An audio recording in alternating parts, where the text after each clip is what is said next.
सुन्ने लघुकथा।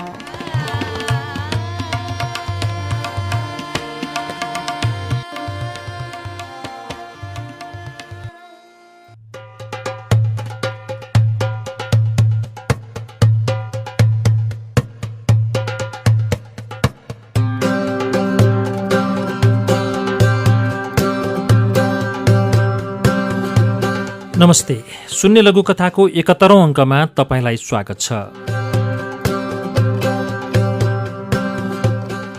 शून्य लघुकथा मैले हरेक सोमबार र बिहिबार राति 9 बजेपछि युट्युबबाट प्रिमियर गर्दै आएको छु। आज 71औं श्रृङ्खलामा पनि मैले सदाझैँ 2वटा लघुकथा लिएर आएको छु। यो कार्यक्रम मैले 100 श्रृङ्खलासम्म अच्युत घिमिरे बुलबुल युट्युब च्यानलबाट प्रसारण गर्नेछु र त्यसपछि यो कार्यक्रम बन्द गरेर यसको सट्टामा अर्को कुनै कार्यक्रम ल्याउने सूचना गरिसकेको छु र अहिले bulbulsahitya@gmail.com मा तपाईँहरूले पठाउनुभएका लघुकथाहरू धेरैभन्दा धेरै प्राप्त हुन थालेका छन्। कृपया तपाईँले आफ्नो लघुकथा पठाउनको लागि bulbulsahitya@gmail.com मा इमेल गर्नुपर्ने हुन्छ र युनिकोडमा पठाउनुपर्ने हुन्छ लघुकथालाई। सब्जेक्टमा लघुकथाको लागि लेखिदिनु भयो भने मलाई खोज्नको लागि सजिलो पर्छ। आजको शून्य लघुकथाको पहिलो चरणमा भूपेन्द्र कार्कीको लघुकथा सुनाउँछु। शीर्षक छ प्रसव पीडा।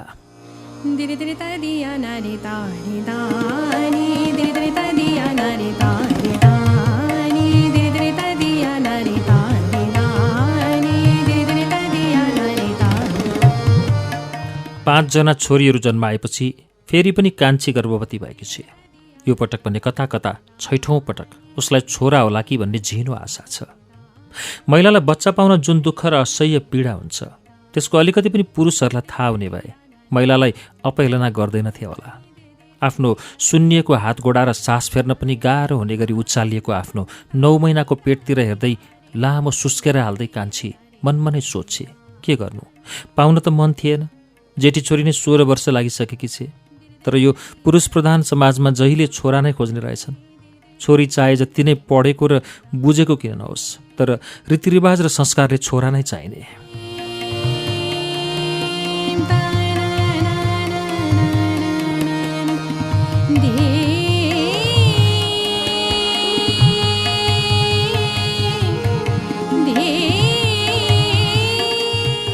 कस्तो दुखेको यो ढाड पनि भन्दै घरको भित्तामा अडेस लाएर बस्छे र अघि घरका मान्छेले कुरा गरेको सम्झिँदै कान्छी मलिन हुन्छे।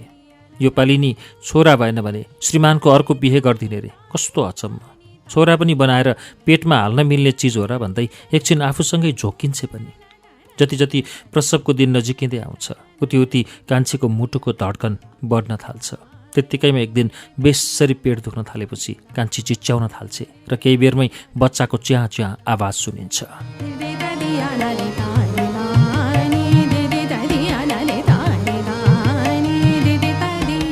आफ्नो आङ हल्का भएको महसुस गरेपछि कसैले उसलाई केही भनेको सुन्छे र बिस्तारै आँखा खोल्छे। आमा, हाम्रो भाइ जन्मियो, लाउ यो तातो दुध खाऊ, उसकी जेठी छोरीले भनिरहेकी हुन्छे।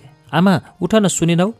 छोरीको त्यो आवाजले कान्छीको मन कता कता निचोरिएर आउँछ र आँखाभरि आँसु पार्दै सोध्छे, छोरा होस् या छोरी, आखिरीमा पाउँदाखेरिको प्रसव दुखाइ त उही रहेछ नि।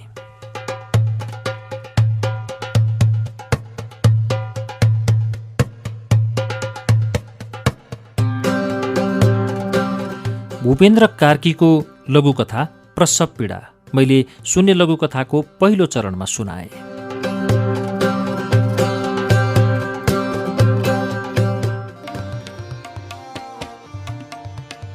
सुन्ने लघुकथा।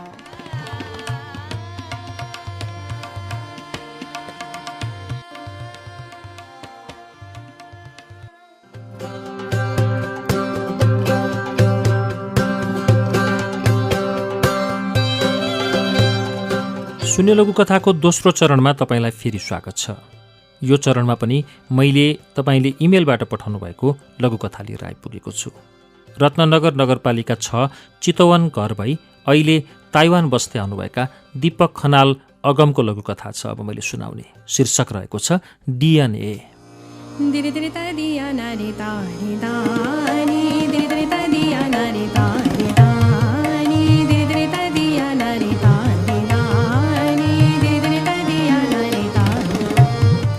विवाह गर्ने उमेर र अवस्थामा पनि अविवाहितै हुँदा केटाकेटी र युवा युवतीहरू बैकुण्ठेलाई खुबै जिस्काउँथे।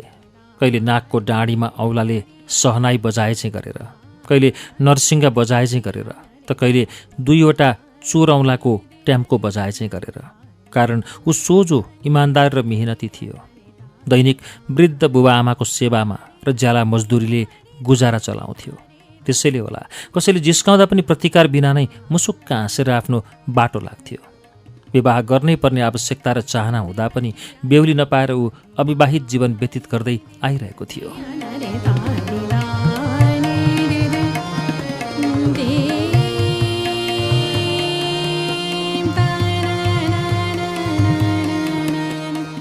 एक दिन 81 हुने खाने व्यक्तिले आफ्नो फूल जस्ती छोरी रीतिका बैकुण्ठेलाई दिने निर्णय गरे र वचनको कदर गर्दै धनसम्पत्तिसहित टिकाटाला गरेर अन्माइदिए।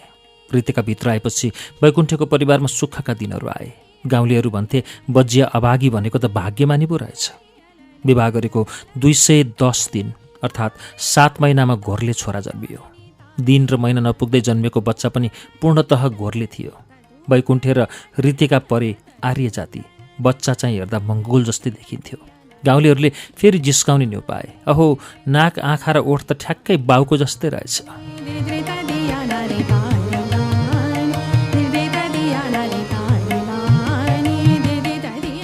बैकुण्ठेको परिवारमा राम्रो र सुखको आरिस गर्नेहरूले उसलाई उचाल्दै डिएनए टेस्ट गर्ने सल्लाह र सुझाव दिए चाहिँ आदेश दिए।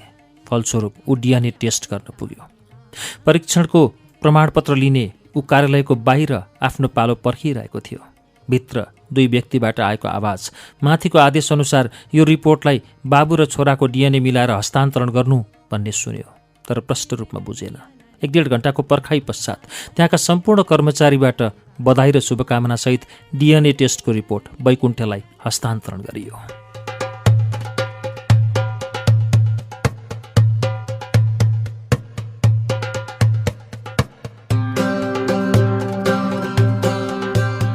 रत्ननगर नगरपालिका 6 चितवन घर भई अहिले ताइवान बस्दै आउनुभएका दीपक खनाल अगमको डिएनए शीर्षकको यो लघुकथा शून्य लघुकथाको दोस्रो चरणमा सुनाए। पहिलो चरणमा भूपेन्द्र कार्कीको लघुकथा प्रसव पीडाको वाचन सुनाए र यो सँगै आजको लागि शून्य लघुकथाको समय सकिएको छ। तपाईँ आफ्नो लघुकथा पठाउनको लागि हामीलाई bulbulsahitya@gmail.com मा युनिकोडमा लेखेर पठाउनुहोला र सब्जेक्टमा लघुकथाको लागि भनेर लेख्नुहोला। हवस् त, अर्को अङ्कसम्मका लागि प्राविधिक साथीसँगै म प्रस्तोता अच्युत घिमिरे बिदा हुन्छु। नमस्ते।